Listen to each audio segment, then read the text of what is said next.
அமெரிக்காவோட காமெடி, அதாவது அமெரிக்கா மீடியாக்களோட காமெடிக்கு ஒரு எல்லையே இல்லையா?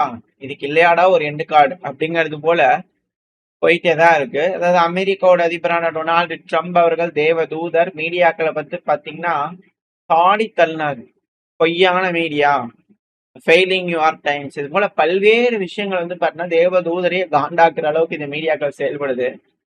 ஸோ இப்போ வரக்கூடிய செய்திகள்ல வச்சு பார்க்கும்போது உண்மைதானோ அப்படிங்கிற கேள்விகள் வருது. என்னன்னா அந்த மீடியால என்ன பேசுறாங்க அப்படின்னா, அமெரிக்கால கமாண்டர்ஸ் எல்லாம் இருக்கிறாங்க இல்லையா, ஈரான் நிறைய மிசைல் ட்ரோன்களை ஏவிட்டே இருக்கிறாங்க சும்மா.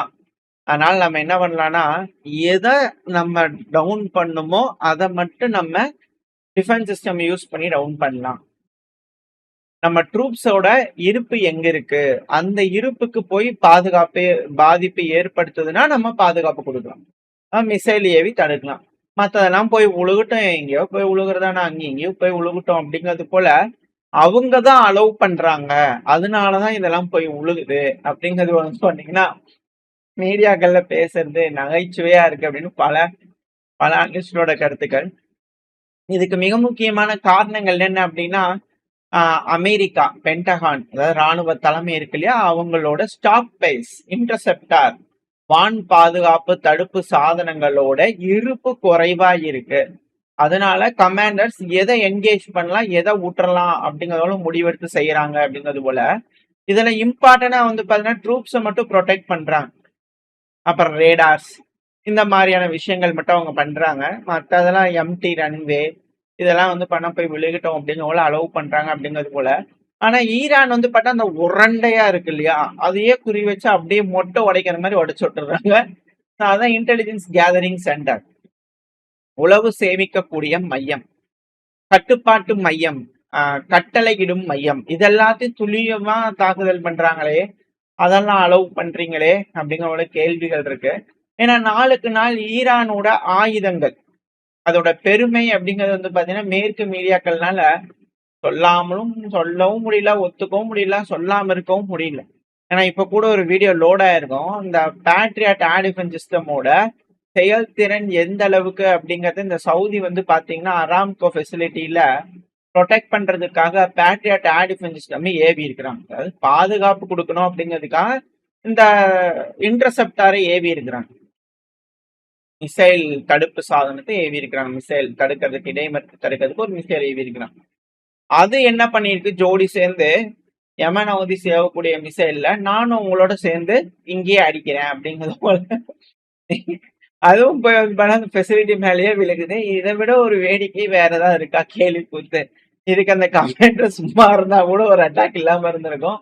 இதை இன்டர்செப்ட் பண்ணலான்னு ஏவி இப்ப வீணா போச்சா அப்படிங்கிறது போல வந்து பாத்தீங்கன்னா கேள்விகள் வருது. அதுக்கு நீங்க சும்மா இருந்தீங்கனாலே eat 5 star and do nothing அப்படிங்கிறது போல இருந்தாலே கொஞ்சம் சேதம் கம்மியா இருக்குமோ அப்படிங்கிறது போல கேள்வி நகைச்சுவைகள் மேற்கு மீடியாக்கள் மேற்கு நாடுகளை பார்த்து பல அனலிஸ்டருக்கு வந்து வந்துகிட்டு இருக்கு. பட் ஜோக்ஸ் அப்பார்ட், எது எப்படின்னாலும் இந்த குட்டிச்சேவரு அப்படிங்கிற சொல்லுவாங்க இல்லையா, வால் ஸ்ட்ரீட் ஜேர்னல், இதையும் ட்ரம்ப் அவர்களுக்கு பிடிக்காத ஒரு மீடியா, பொய் சொல்லக்கூடிய மீடியா அப்படிங்கிற சொல்லக்கூடிய ட்ரம்ப் அவர்கள். அந்த மீடியா என்ன சொல்லிக்கிறாங்கன்னா, ஈரான் வந்து பாத்தீங்கன்னா அதிகமா அமெரிக்காவோட ஏர் டிஃபென்ஸ் சிஸ்டம், அந்த தடுப்பு சாதனத்தை வந்து பாத்தீங்கன்னா எதிர்கொள்ள ஆரம்பிச்சிருச்சு ஈரானோட மிசைல்கள். அவங்களோட அட்வான்ஸ்டான மிசைல், அட்வான்ஸ் பண்ணப்பட்ட மிசைல் அப்படியே ஸ்வைன் வளைஞ்சு வளைஞ்சு போறதுனால, மென்யூவர் பண்ணிக்கிறதுனால, இந்த கம்பைன்ட் அட்டாக்ஸ், ட்ரோன்கள் மிசைல்கள் தொடர்ச்சியா வர்றதுனால ஏர் டிஃபென்ஸ் சிஸ்டம் செயலிழந்துருது, ஓவர்லோட் ஆகுறதுனால. நார்மலா ஒரு பகுதியை தாக்குறதுக்கு 5 மிசைல் ஏவுறாங்கன்னு வச்சுக்கோங்களேன், அங்க பேட்டரிஸ் வந்து பார்த்தா ஒரு 10-15 பேட்டரிஸ் இருக்கும். ஸோ இப்போ அந்த ஒரு இடத்த இந்த அராம்கோவே வச்சுக்குவோமே, இருக்கு ஒரு பேட்டரிக்கு இவ்வளவு மிசைல் அப்படிங்கிற வச்சிருப்பாங்களே, ஒரு 20 மிசைல் கிட்ட ஏவுறாங்கன்னு வச்சுக்கோங்களேன், ப்ரொடெக்ட் பண்ணும் அப்படிங்கிறதுக்காக இவங்க ஒரு 5 மிசைல் அனுப்புறான்னு வச்சுக்கோங்க. ஏன்னா ஒரு மிசைலுக்கும் ஒரு இன்டர்செப்ட் ஆரம்பிச்சா டிபார்ட்மெண்ட் நிற்காது. ஏன்னா அது பாசிபிலிட்டி இல்ல. ஒரு மிசைல் வருது அப்படின்னா எதிரியோடது குறைஞ்சது 2 இல்ல 3 இன்டர்செப்டாரா அனுப்புவாங்க. அப்படி அனுப்பும்போது ஒன்னு இல்லைனாலும் இன்னொன்னு வந்து பாத்தீங்கன்னா தட்டிடும் அப்படிங்கிறதுக்காக ஏவக்கூடியதுதான். இப்ப இதுல 5 மிசைல், 5 ட்ரோனு, அப்புறம் சும்மா டம்மி ட்ரோன் ஒரு 5 அப்படிங்க ட்ரோன் ஒரு 5ன்னு அனுப்புறாங்க அப்படின்னா இது எது ரியல் எது பொய்யே அப்படிங்கிறது தெரியாதனால அந்த ஏர் டிஃபென்ஸ் சிஸ்டம்லாம் வந்து பாத்தீங்கன்னா இந்த வேவுக்கு பண்ணலாமா அடுத்த வேவுக்கு வச்சுக்கலாமா அப்படிங்கிற யோசனைகள் இருக்கிறதுனால ப்ராப்பரா எந்த ஃபெசிலிட்டியும் ப்ரொடெக்ட் பண்ண முடியல. அது மட்டும் இல்லாம இவங்களுக்கே உரிய ஒரு உருத்து மேற்கு மீடியாக்களுக்கே இருக்கக்கூடிய ஒரு விஷயத்த வந்து பாத்தீங்கன்னா இவங்க சொல்லிக்கிட்டே இருக்கிறாங்க. சீப் ட்ரோன்கள், சீப் மிசைல்கள், அக்யூரேட் அப்புறம் லீத்தல். சீப், அக்யூரேட் அப்புறம் லீத்தல். எதுக்கு இந்த சீப் அப்படிங்கிறாங்க தெரியல. ஒரு மிசைல் துல்லியமா தாக்குதல் நடத்துது, அது எப்படி சீப் ஆகும்? உங்களோட ஏர் டிஃபென்ஸ் வேணா சீப்னு சொல்லிக்கிட்டீங்கன்னா அது ஒரு இது இருக்கு. அது என்ன சீப் அப்படின்னா விலை கம்மி, விலை மலிவு அப்படிங்கறதுனால அது சீப் ஆயிராது. பேட்ரியாட் ஏர் டிஃபென்ஸ் சிஸ்டம் தடுக்க இயலாம போகுது இல்லையா, அது வேணா சீப்பா இருக்கலாம் அப்படிங்கறதுல பல அனலிஸ்டோட கருத்தப்பா. இது போல இணையதளத்துல பேசிக்கிறாங்க. உங்களோட கருத்துக்கள் என்னன்னு சொல்லலாம். பட் இருந்தாலும் இவங்க சொல்லக்கூடியது சீப், அக்யூரேட் அப்புறம் லீத்தலான ஈரானோட பெஸ்ட் மிசைல் ரொம்ப டேஞ்சரஸா மாறிட்டு வருது அப்படிங்கிற டைட்டில்ல இது போல குட்டிச்சவத்துல வந்து பாத்தீங்கன்னா இது போல ஒரு ஆர்டிகல் போட்டிருந்தாங்க. ஸோ இப்போ அதிகமான மிசைல்கள் ஈரான் கிட்ட இருக்கும் போல ஒரு 20,000 வச்சிருப்பாங்க, 25,000 வச்சிருப்பாங்கன்னு கணிச்சாங்க. ஆனா ஈரான் பொழுதன்னைக்கு ஏவிட்டே இருக்கிறாங்க. எத்தனை தான் இந்த மிடில் ஈஸ்ட் கிரகிச்சுக்கும் அப்படிங்கிறது தெரியல. ஏன்னா இனிஷியலா ட்ரம்ப் அவர்களோட பிளான் என்னவா இருக்கலாம்னா இஸ்ரேல மேல தூக்கி தூக்கி போட்டிருந்தா இஸ்ரேல நாளைக்கு இல்லாம போயிடும். ஸோ அதனால கொஞ்சம் திருப்பி இந்த சைடு மிடில் ஈஸ்ட்ல விட்டுறலாம் அப்படிங்கிறதுக்காக இப்போ ஒரு திட்டம் போட்டு இது போல பண்ணிட்டு இருக்கிறாங்க. எத்தனை தான் ஏவுவாங்கன்னு பாப்போமே அப்படிங்கிறது போல. ஆனா இங்க ஈரான் அச்சய பாத்திரத்தாட்ட அல்ல குறையாம வந்துட்டே இருக்குது மிசைல் வேற. அதை சொல்லியிருந்தாங்க. சிகரெட்டை விட மோசமா அதை விட நாங்க வந்து பாத்தீங்கன்னா சிகரெட்டை தயாரிக்கிறதை விட மிசைலை தயாரிச்சுக்கிட்டு இருக்கோம் அதிகமா அப்படிங்கிற சொல்றாங்க. அது உண்மைதான் போல தெரியுது. இது போல மிசைல்கள் அதிகமா அவங்க கிட்ட இருக்கும் இல்லையா, இதனால ட்ரம்ப் அவர்கள் வந்து பாத்தீங்கன்னா இப்போதைக்கு டெம்பரவரியா பிளாக் பண்ணியிருக்காங்களாம். இப்போதைக்கு எதுவும் பெருசா நம்ம ஒரு அட்டாக் பண்ணிட வேண்டாம் ஈரான் மேல, என்ன இன்னும் இருக்கும் போல இருக்குது அவங்க கிட்ட மிசைல். அதனால அது ரொம்ப சீரியஸான ரிஸ்கா மாறிடும். இதை யார் சொல்றது? நியூயார்க் நேரங்கள். இது ட்ரம்ப் அவர்களால வெறுக்கக்கூடிய ஒரு மீடியா தான். பட் இருந்தாலும் இவங்க இது போல சொல்லிக்கிறாங்க. ஏன்னா ஆல்ரெடி வந்து பாத்தீங்கன்னா நம்ம கிட்ட ஸ்டாக் பிரைஸ் எல்லாம் ரொம்ப கம்மியாயிட்டே இருக்குது. அதாவது இருப்பு, கை இருப்பு, தடுப்பு வான் பாதுகாப்புக்கான சாதனம் ரொம்ப இருப்பு கம்மியா இருக்கு. மிசைலோட இருப்பு கம்மியா இருக்கு. ஸோ அதனால இந்த மிடில் ஈஸ்ட ப்ரொடெக்ட் பண்றதுக்கே சிக்கலா இருக்கு. இப்ப நம்ம அதிகப்படியான தாக்குதலை இன்க்ரீஸ் பண்ணா அவங்களும் அதிகப்படியான தாக்குதல் பண்ணாங்கன்னா ரொம்ப சிக்கலாயிரும். எதையும் ப்ரொடெக்ட் பண்ண முடியாது. ஆனா டெம்பரவரியா தற்காலிகமா இதை நிப்பாட்டுங்க, அப்ப பெரிய அளவுல தாக்குதலை நிப்பாட்டுங்க அப்படிங்கிறது போல. இதுல ட்ரம்ப் அவர்கள் தான் வந்து பாத்தீங்கன்னா உத்தரவிட்டுட்டேன். இவரு மார்க் ரூபியோ அவர்கள் 2 நாளைக்கு முன்னாடி ட்ரம்ப் அவர்களோட ஸ்ட்ராட்டஜி ஹெட் ஃபார் ஐ அப்படிங்கிற சொல்லியிருந்தாரு. இப்ப என்னங்க ஐக்கும் கீழே வந்துட்டீங்களா அப்படிங்கிற கேள்விகள்லாம் வர ஆரம்பிச்சிச்சு. பட் இருந்தாலும் நகைச்சுவையா பேசாதீங்கப்பா அமெரிக்கர்களை பார்த்து. அவங்களோட வேலைப்பாடுங்கிறதே வேற. அவங்களாம் ரிச் பர்சன், காஸ்ட்லியான விஷயங்களை அவங்க பயன்படுத்துவாங்க. அதனால அவங்கள பத்தி எதுவும் தப்பாவும் மட்டமாவும் பேசக்கூடாது. நம்ம சேனல் சார்பா அவங்களுக்கு எல்லாம் கண்டனங்கள் தெரிவிச்சிடலாம். பட் இருந்தாலும் மெயினான விஷயங்கள் நேயர்களே நீங்களும் கண்டனங்கள் தெரிவிச்சிருங்க. அது போல நபர்களுக்கெல்லாம் அமெரிக்காவை சித்தரிச்சு பேசுறது, ரொம்ப தப்பா பேசுறதுலாம் கண்டனங்கள் தெரிவிச்சிருங்க. ஓகேவா? மெயினான விஷயம் என்னன்னா joint chief chairman general Dan Caine அவர்கள் இருக்கார் இல்லையா, அவர் தான் வந்து பாத்தீங்கன்னா இந்த சென்ட்ரல் கமாண்ட் தலைமை பொறுப்பெடுத்து இப்ப ஈரான் மேல அட்டாக் பண்றதுக்கு பாத்துக்கிட்டு இருக்கிறாரு. பிரைவேட்டா வந்து தனியா வந்து பாத்தீங்கன்னா வார்ன் பண்ணாராமா, லார்ஜ் ஸ்கேலா வேணாங்க, இப்ப ஈரான் மேல பண்ணா இன்னும் அதிகமா வந்து பாத்தீங்கன்னா டிப்ளீட் ஆயிரும், அது முடிஞ்சு போயிடும். இப்போ இன்டர்செப்டர் ஸ்டாக் எல்லாம் இருக்காது, இடைமறித்து தாக்கக்கூடிய மிசைல்கள் ரொம்ப கம்மியா இருக்குது. அதனால இப்போதைக்கு எதுவும் பண்ணாதீங்க அப்படிங்கறதுனால முடிவுகள் எடுத்து இதோ ஒத்தி வச்சிருக்கிறாங்க அப்படிங்கிறாங்க. அது மட்டும் இல்லாம எண்ணெய் விலை, அப்புறம் கல்ஃப் நாடுகளோட கோபம், அதிருப்தி, அப்புறம் அந்த நாடுகளோட வளர்ச்சி, வர்த்தகம், இது எல்லாமே வணிகம் எல்லாமே முடக்கப்படுறதுனால திரும்பி அந்த நாடுகள்ல இருந்து நம்ம நாட்டுக்கு எச்சா மைக்ரேஷன் ஆயிடுவாங்க. அது நம்ம நாட்டுக்கு இன்னும் பெரும் கஷ்டமா மாறிடும். தலைவரே, நம்மளோட நட்பு நாடுகள் தாக்கப்படுது, அங்க சோத்துக்கு இல்ல, ஆயில் இல்ல, எண்ணெய் இல்ல, தண்ணி இல்ல அப்படின்னா அவங்களாம் இப்ப நம்ம நாட்டுக்கு தான் கூட்டிட்டு வர வேண்டியதா போயிடும். அது இன்னும் பிரச்சனையா போயிடும்னே ஓகே அதை எடுத்து ஷெல்ஃப்ல வச்சுட்டாங்களாம். ஈரானை வந்து பெருமளவுல தக்கலாம் அப்படிங்கிற ஐடியா வந்து செல்ஃப்ல வச்சுட்டாங்க. அப்படிங்கிறத வந்து பாத்தீங்கன்னா இந்த நியூயார்க் நேரங்கள் தரப்புல இருந்து வந்திருக்கு.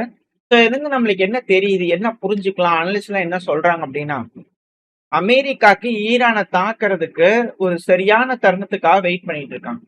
ஈரான் கிட்ட எத்தனை நாளைக்கு மிசைல் இருக்கு, எத்தனை நாளைக்கு அவங்களால பண்ண முடியும் அப்படிங்கறத வேடிக்கை பார்த்துக்கிட்டு இருக்காங்க. நேரா அவங்க இஸ்ரேலோட வந்து பாத்தீங்கன்னா மோத இப்பவே விட்டுட்டாங்க அப்படின்னா அதிகமான மிசைல்கள் இஸ்ரேல் மேல விழுந்துருச்சுன்னா தடுக்க முடியாது. ஸோ இழப்புகள் பயங்கரமா இருக்கிறதுனால நாளைக்கு இஸ்ரேலே வந்து பாத்தீங்கன்னா ரொம்ப சிதலம் அடைஞ்ச வீக்கான ஒரு ஸ்டேட்டுக்கு போயிடும். ஸோ அதனால அதுக்கு பதிலா ஈரான் கிட்ட இருக்கக்கூடிய மிசைல் எல்லாம் மிடில் ஈஸ்ட்ல தாக்குதல் பண்ண வச்சு ஈரான் கிட்ட மிசைல்ஸ் கம்மியானதுக்கு அப்புறமா இஸ்ரேலும் அமெரிக்காவும் ஒரு மிலிட்டரி மைட்டை காமிச்சு பெருமளவுல அவங்களோட மிலிட்டரி எல்லாத்தையும் டவுன் பண்ணதுக்கு அப்புறமா நம்மளோட ட்ரூப்ஸை உள்ள இறக்கலாமா அப்படிங்கிற ஒரு யோசனை இருக்காங்களா? அது இங்க வெட்ட வெளிச்சமா வந்துகிட்டு இருக்கா அப்படின்ற கேள்விகள் இருக்கு. இதுதான் இதுக்கு பின்னாடி இருக்கக்கூடிய ஒரு திட்டமா அப்படின்ற கேள்விகள் பல அனலிஸ்டுக்குள்ள இருக்கு. இதை ஈரான் எப்படி எதிர்கொள்ள போறாங்க, எத்தனை நாளைக்கு அவங்க கிட்ட இருக்கக்கூடிய இருப்பை வச்சு அவங்களால இருப்பா ப்ரொடக்ஷனா எப்படி என்ன ஏது என்ன சப்ளை லைன் எல்லாத்தையும் வந்து பாத்தீங்கன்னா வெயிட் பண்ணி தான் பார்க்கணும். வரக்கூடிய காலம் ரொம்ப இக்கட்டான காலம்.